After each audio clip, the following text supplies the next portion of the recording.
नमस्कार। आज कार्तिक 13 गते 2082 मिडियामा भनेअनुसार कतिको पानी पर्छ भनेर म यसो एनालाइसिस गर्न गइरहेको छु। यो मोबाइलमा यो गुगलको वेदरबाट हेर्दाखेरि आज बिहिबार थोरै पानी पर्ने देखाएको थियो, मध्यम एकदम मिनिमम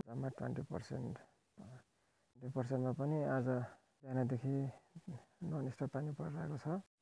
अब यो देखाअनुसार भरे 7 बजेदेखि भोलि बिहानसम्म ठुलै पानी पर्ने सम्भावना देखाएको छ। 80% 70% देखाएको छ। यो गुगल सेटेलाइटबाट पनि हेरेँ, यो सेटेलाइटको भ्यू हेर्न सक्नुहुन्छ तपाईँहरूले। यो इन्डियाको बिहार साइडबाट चाहिँ एकदम ठुलो आँधी नेपालतर्फको आइरहेको छ।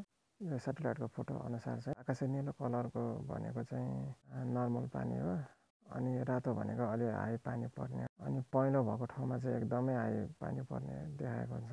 अनुसार चाहिँ अब इन्डियाको त्यो बिहार साइडबाट त्यो चक्रवात भन्छ के अरे, त्यो घुम्दै त्यो कुमारी घुम्दै नेपालमा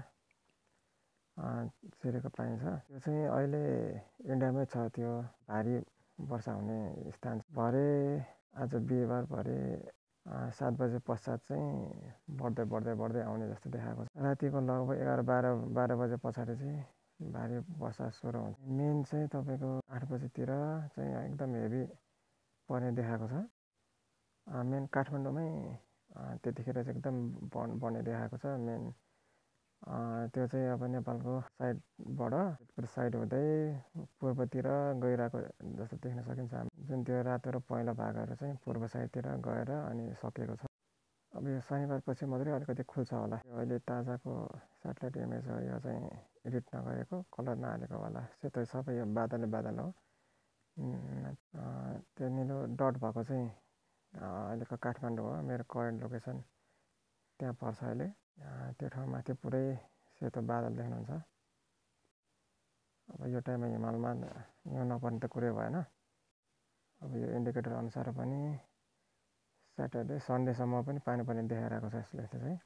अब कृपया हजुरहरूले पनि अब यो पानी पर्ने यो मौसमलाई मध्यनजर गरेर चाहिँ आफ्नो प्लानहरू बनाउनु होला।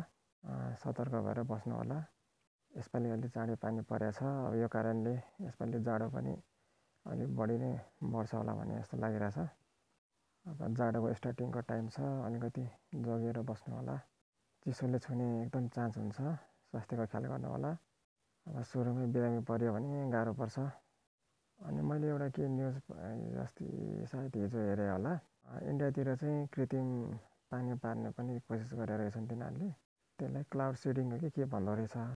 तर इन्डियाको दिल्लीमा त्यो क्लाउड सिडिङ गर्दाखेरि सक्सेस भएन अरे भन्ने न्युज आएको थियो। सायद अब त्यो अनसक्सेस हुँदाखेरि त्यो क्लाउड सिडिङको केमिकलहरूको रियाक्सन चाहिँ नेपालतिर आएको पनि हुनसक्छ जस्तो लागिरहेछ मलाई चाहिँ। इन्डियामा चाहिँ धेरै नै वायु प्रदूषण बढेको भएर चाहिँ उनीहरूले कृत्रिम वर्षा गरेर त्यो पोल्युसन घटाउन खोजेका रहेछन्। यो कृत्रिम वर्षा गर्ने बेलामा चाहिँ कुनै बेला एकदम भारीभन्दा भारी वर्षा पनि हुने चान्सेस चाहिँ हुँदो रहेछ। र त्यो कारणले अलि छिमेकी देशहरूमा सम्म पनि असर चाहिँ हुने रहेछ। पहिला कुन सालमा हो, केही वर्ष अगाडि दुबईमा पनि एकदम भारी वर्षा भएको थियो। त्यो बेलामा पनि यस्तै आर्टिफिसियल रेन गरेको कारणले त्यस्तो भएको रहेछ उनीहरूको, एकदम भारी वर्षा भएको। चाइनामा पनि त्यस्तै कृत्रिम गर्दाखेरि एकचोटि भएको रहेछ एकदम भारी वर्षा, कन्ट्रोल बाहिर गएर। हुन त प्रकृतिलाई कन्ट्रोल गर्न सकिँदैन। जहाँसम्म लाग्छ अहिलेको यो चाँडै पानी पर्नुको कारण पनि त्यही होला। कार्तिकको दोस्रो हप्ता भनौँ न, 13 गते भएछ बल्ल। अहिले नै यस्तो धेरै बर्खा सुरु भएको जस्तो भइरहेछ, पानी ठुलो परिरहेछ।